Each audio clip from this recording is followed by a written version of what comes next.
Welcome to Why Though the podcast. We did it. That was amazing. Hello, Hello. I'm Lizzy Acker. I'm a reporter for the Oregonian, Oregon Live, and I have an advice column called Why Though? She sure does. It comes out on Tuesdays. I don't write an advice column, but my name is Destiny Johnson, the social media producer at the Oregonian and Oregon Live, and I am helping Lizzy turn her fantastic advice column into this very podcast that you're listening to. Thank you, Destiny. If I may say, you're doing a fabulous job. Thank you so much. It's easy. You're such a dream to work with. Oh, Hey. this is just an hour of me and Destiny complimenting each other. That's what you signed up for. This is, we're a few episodes in now, but still a pretty early podcast, so thank you if you're putting your ears on this. I really appreciate it. We take questions that Lizzy gets emailed for her advice column, and we talk about them live here, and then Lizzy takes them, and... Right, and then I advice. She sure I give does. the advice. And you know what? I don't just get emailed these questions. Sometimes people stop me on the street and ask me questions. Coworkers. Well, like I think I said this last time, but sometimes my coworkers will call me and ask me an advice question. They'll be like, "You cannot put this in the column." Because they know that you're a professional advice giver. Professional advice giver, and I usually try to convince them to let me, mix it up and make it so it's not them, and they're usually like, "Absolutely no." But you know what? I still try. It's good to have boundaries, but it's also good to press against those boundaries and see if you can't figure it out. I do appreciate that. So Lizzy takes all of this conversation that we have here and distills it into more succinct advice for you in her column, which will come out the following Tuesday. So this comes out on Thursday whenever you're listening to it. The next Tuesday, a Why Though will come out, and you can see all the old Why Thoughs by going to OregonLive.com/Why Though. Yeah, we have a actual landing page. We're so fancy. And you can find old episodes of the podcast. They're not very old because this is a very new podcast. You can watch a video of me and Destiny. You can read my old columns. And you can email me. You can find all the information about emailing me. Or you can even text me. You can. How can they do that, Lizzy? So you can text the word advice to 503-751-8731 and then just click the link and subscribe. Yep, and then you get to literally talk to Lizzy. I've been texting at least one person already through this service. I saw it. It really happens. So a lot of these services, you get like pre-written text messages that just send out information to you. No, this is a back and forth. So you also get a 14-day free trial, which is great. And then after that, it is $3.99. That's right. Yep, less than a cup of coffee a day for the whole month. Yeah, yep, for the whole month. $3.99 a day. No, it's not $3.99 a day. It's $3.99 for a bad month. And we'll be reaching out to you to get your advice and hear what you think about the pod and also Lizzy's column. So Just chat, you know. yeah, we'll do that. And speaking of chatting, I have a little bit of a funny / embarrassing question to pose to you today, if you're ready. I'm ready. This is from Pant Problems. Sorry. So, You know, when you send me questions, please actually come up with names, because sometimes, most frequently, I have to come up with the names, and that's why they are lame. no, I like, excuse me, Mr. Problems, Mr. Pant Problems. I love that. Okay. But the question is, what should I do if I see a man with his fly down on the bus? A normal-looking guy who appears to be on his way to work, but a total stranger. Should I tell him? This has, unfortunately, happened to me more than once. First of all, Pants Problems, I'm so sorry.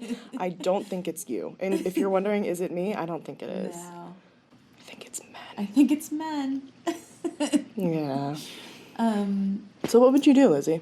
Well, I mean, my initial reaction is mind your own business, stay safe out there. I'm a longtime public transit rider and also just a person who has existed in a city for a long time, and I don't think you can judge normal by the cover. You know, Oh, you I don't certainly think, cannot. I don't think that's something you might look at somebody and say, that's a perfectly fine, normal dude who won't assault me. Sorry, not funny, but No. you do not know.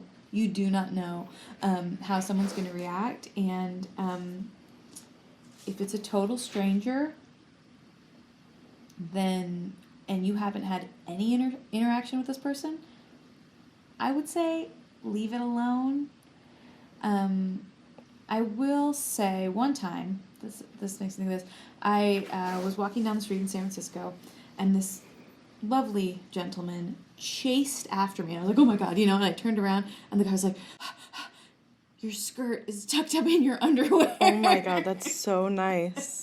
Oh my God, he was on a mission. He wasn't going to let you be embarrassed. Yeah, I mean, that was so nice. That was so nice. And I don't want to get too gendered with this, but I think if it was a woman... this is the perspective of two women, right? So understand where we're coming from. If you are non-gendered or a man and you take issue with this, this is just where we're coming from. Yeah, text Lizzy and let her know. But also, this is just where we're coming from. It's not, we're not here to bash on men or anything like that, but this is our perspective as women who have lived in the world, you know? Right, yeah. It's not an anti-man podcast. I'm just saying, when, as women, moving through the world, it is better to err on the side of caution and safety, in my opinion, than and not stuffed into your undies there. Yeah, I also somebody can be completely normal and not going to be offended that you talk to them or cause any major issues, but still want to hold you verbal hostage.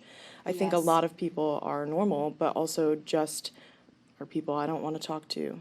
In a no offense kind of way, but I don't really want to talk to anyone when I'm trying to get to where I'm going usually. But I would have to say I kind of disagree. Wow. I'm not... Drama on the podcast. So, yes, this is our drama. Are you ready for this hot goss? I'm not an ardent public transit user, and not because I have anything against public transit. It's because I don't really know how to use it, because I came from a small town in the sticks, and there wasn't really public transit. You could catch a bus to the mall. That was kind of it. And I didn't use public transit until I was in college, which was a completely baffling experience for me, which is a little almost embarrassing, right?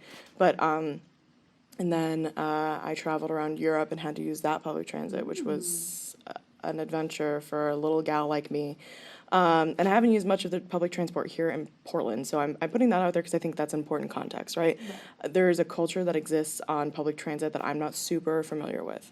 That being said, because I am from a small town, it is not uncommon to talk to strangers. It's less common here. I've talked about that a little bit with Lizzy. Just people don't engage in I call it perfunctory politeness. You're not being polite because you want to, it's because you're supposed to. And it's just the right thing to do. Doesn't really exist here, but I still have all these habits. I offer to help old people at the grocery store, and it's just, I'm not trying to I'm a better person than you. Better than us. I'm a better person than you is what I'm trying to say. I'm more right on this because I read. I'm just kidding. It's not moral superiority. Maybe morally superior. But it's just, it's just something ingrained in me. So I think I would go up to that person and be like, hey, just your flies down. But I might do it on their way out or my way out. But I'm also not going to reach too far, right? If they walk by me on the bus and I notice it and they're in a completely different part of not the bus, but the TriMet, different car or something, I'm not.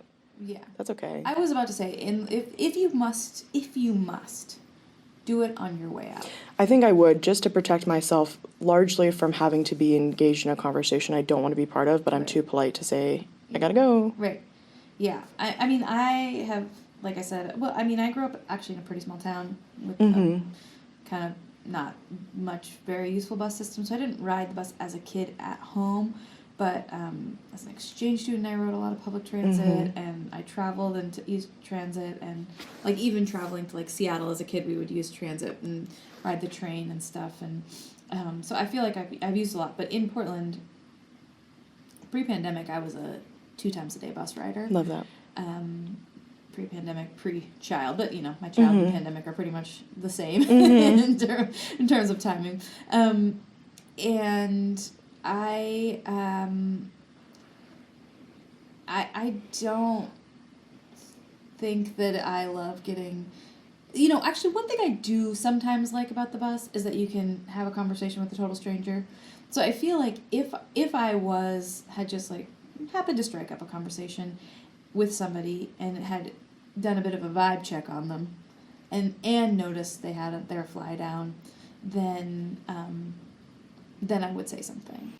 I'm somebody who is probably erroneously not concerned with my safety when it comes to being in public settings. Yeah. I've been known to, I've been known to maybe at prior organizations, not this one, door knock alone, approach people in crowded settings alone. I just like, We do that sometimes as journalists. Yeah. I've done it. I think journalism kind of sets you up. Mhm. If you have a great management team, you don't have this, they look out for you, but like, yeah, I like to think I'm smart enough, maybe. Yeah. But the sad reality, and I guess if you think about it too much, you become a hermit. So you never know when something bad's going to happen to you. It can happen to you on public transit. It can happen to you when you're alone. It can happen in the night, in the day. It doesn't really matter. And as cis women, we have to be concerned about that to a certain degree. Yeah. I'm saying that because I think I would say something to this stranger. I don't necessarily advise that you do. But in the situation where if I had like a kid with me, you have a kid, I don't have a kid, I wouldn't, because then I'm perhaps engaging with somebody who could either hold me verbal hostage or be a little bit creepy or weird, and I'm like in charge of another whole human being. I can have disregard for my own life, but you got to draw the line. The funny thing about having a kid with you is that more people will talk to you. Oh, for sure. And when I had a baby, I took her on the bus, because she's born a couple months before the pandemic started. Wow. So I was on maternity leave, taking this infant I was like breastfeeding on the bus. I mean, I was like, it's a whole nother level, yeah. Also constantly commenting, which is fine, it's kind of a intro, but people also can be super weird. And, I generally feel pretty safe on the bus. To be honest, I like to sit near the front. I really think the bus is super safe, and I love it as a service. But I was gonna say, I think I grew up mainly in small towns, and Corvallis, shout out to Corvallis, the place I mostly grew up. But when I went to Lewis and Clark for college, or transferred, a long story, but anyway, I moved to San Francisco. I lived in San Francisco for about 8 years, and I know that when I first moved to San Francisco, I was a bit more like you. I would say I would help people on the street. I would try to help them, and a couple things happened to me that made me stop doing that. Okay, yeah. One time, actually, I didn't even try to help anyone this time. I was just walking down a very nice street in San Francisco, talking to my friend on the phone, and I spit on the sidewalk. And there was a person on a cordless phone, so he lived in that neighborhood. He was just standing in front of his house on a cordless phone. He put down his phone and followed me down the street, screaming at me in the face, or behind me, until he shoved me off the street, off the sidewalk, into the street. And I was like, this is strange. It was terrifying. Yeah. My friend was listening to the whole thing on the phone. And, now if that happened to me, I would probably call the police. Sure. At that time, I was just so shocked. Right, yeah, that absolutely. I just ran, got out of there.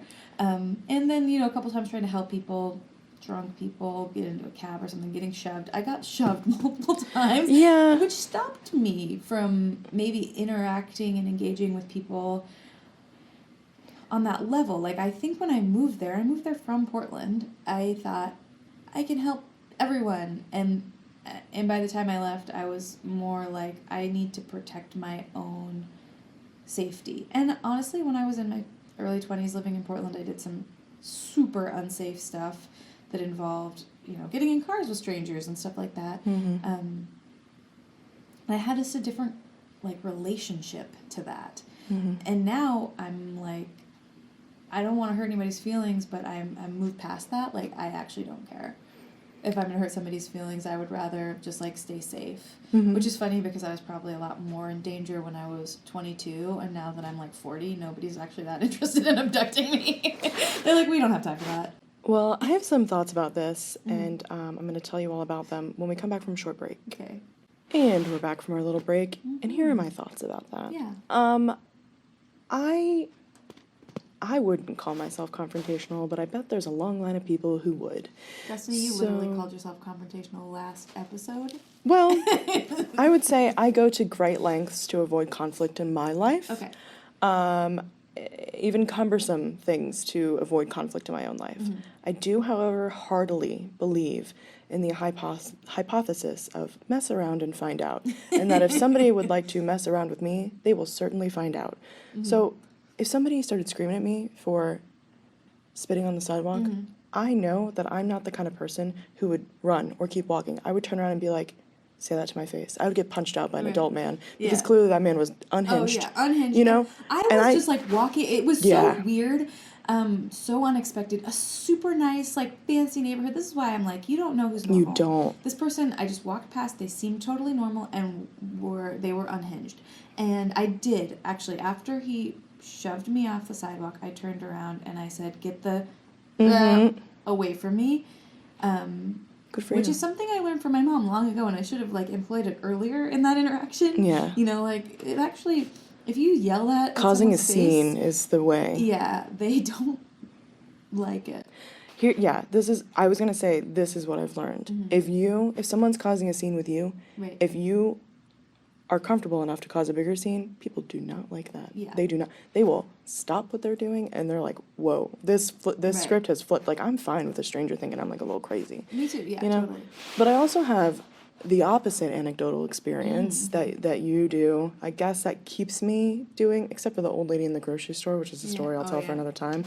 But my neighbors who live across the street are older gentlemen. I don't really know their ages. Older than my parents.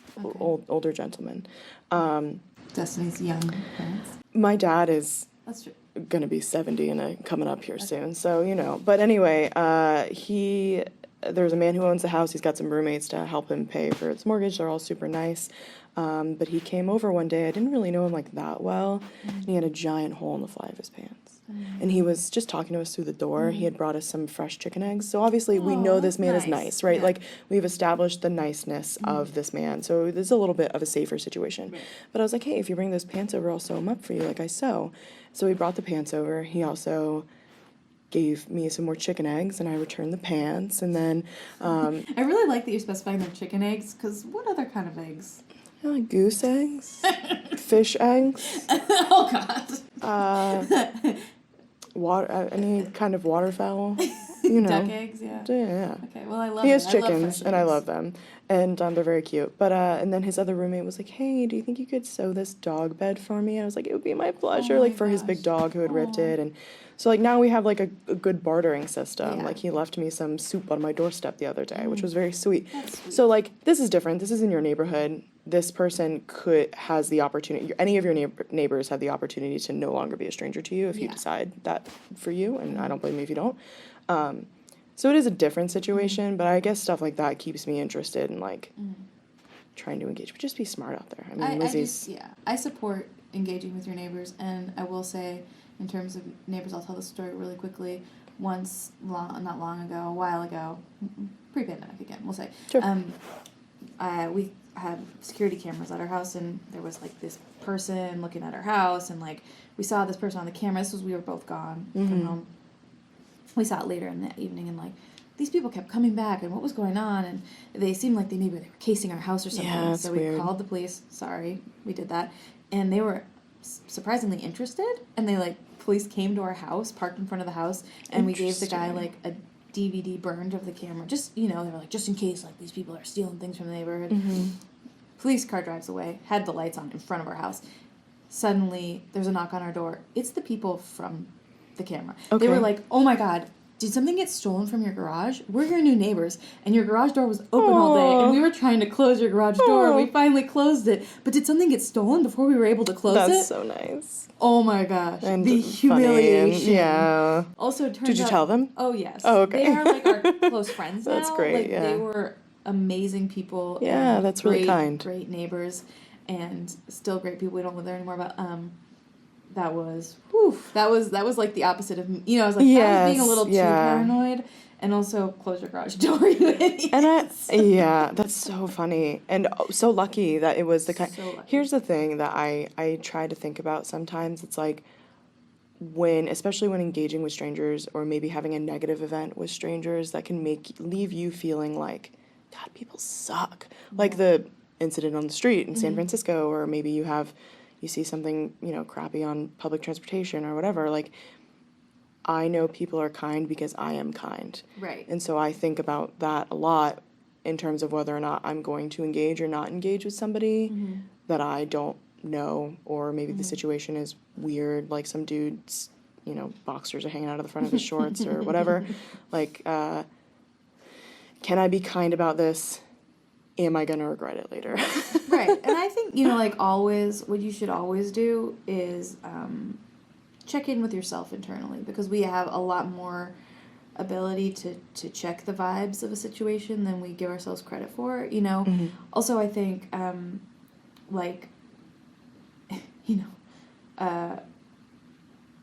don't necessarily call the police first thing unless you're sure that you're in danger. Yeah. In that case, like, I felt like it was, we were like, it wasn't an imminent thing. No one was going to get hurt or something like that moment. And we called the police immediately and we're like, sorry about that. Could you just throw that DVD away? But, I don't know. Just listen to yourself, I think, and trust yourself a little bit. You can be wrong, as I have pointed out. I have been wrong, but it's good to be safe. And also, if you choose not to, that's okay. It's okay. Yeah, that's okay. They'll be okay. Yeah. It's not like a life-threatening thing to have a fly down or have something in your teeth or whatever. And if you don't know this person, you don't feel comfortable doing that, you respect your own boundaries. Right. That's important. If you see someone who's hurt, right, that's a different situation. That's different, and I think call 911. Yeah, right. Okay, but. Yeah, for sure. That's a totally different. This is cosmetic. This is like not just really slightly going to ruin embarrassing. someone's day, but a little embarrassing. Yeah. Thanks for listening, guys. Yeah. Do you think we advised? I think we advised. And I think I want to hear what people think about this. Text Lizzy. Text me. Or you can email her. You want to give them your email? Yeah, my email is lacker, like slacker with no S, at Oregonian.com. And you can email me there. You can also email Destiny. Yeah, I'm at djohnson@oregonian.com. There's a bit of a pattern there, you might notice. I have less advice to give you, but I sure can get you in touch with the Lizzy Acker. She can forward your message. Yeah. And if you want to text me, well, we have this thing where you can actually text me. It's an actual conversation. It does cost money after the first 14 days, and all you need to do is text the word advice to 503-751-8731, and then click the link and subscribe, and I will really be texting you. So you can text me your thoughts and feelings, and I will text you, and it's a cool place to have a dialogue. Yeah, and all this stuff will be in the description of the podcast. We want to thank you so much for listening. Again, this is a new podcast, getting off the ground. If you have any advice for us, you can also hit us up in those emails or text Lizzy. Yeah. Be nice about it. Be nice. We're nice. You but can also tweet us. We're still on Twitter for some. That's so true. Yeah. If you want to see, I'm doing a real pride series of makeup every time I leave my house. You can find that on Twitter and also Instagram. Oh, also we're both on TikTok. I can't say this for most people on Oregonian staff, but Destiny and I are two of those people. We are. Mine is just makeup. So, okay. It's not really. Yeah, mine is, I talk about things sometimes. Advice stuff, and sometimes other stuff, and just got things to say. We got things to say. Sometimes I say things, sometimes I don't. But you know what? You can still follow me there. Yeah, absolutely. Yeah. Again, it'll be in the description of the podcast. Thanks so much. Have a good day. Bye. Listening to Why Though the podcast. Subscribe for weekly episodes wherever you listen to podcasts, and don't forget to leave us a 5-star review. If you're looking for more Why Though, check out my column that comes out every Tuesday on OregonLive.com. You can support our local journalism by going to OregonLive.com/pod support.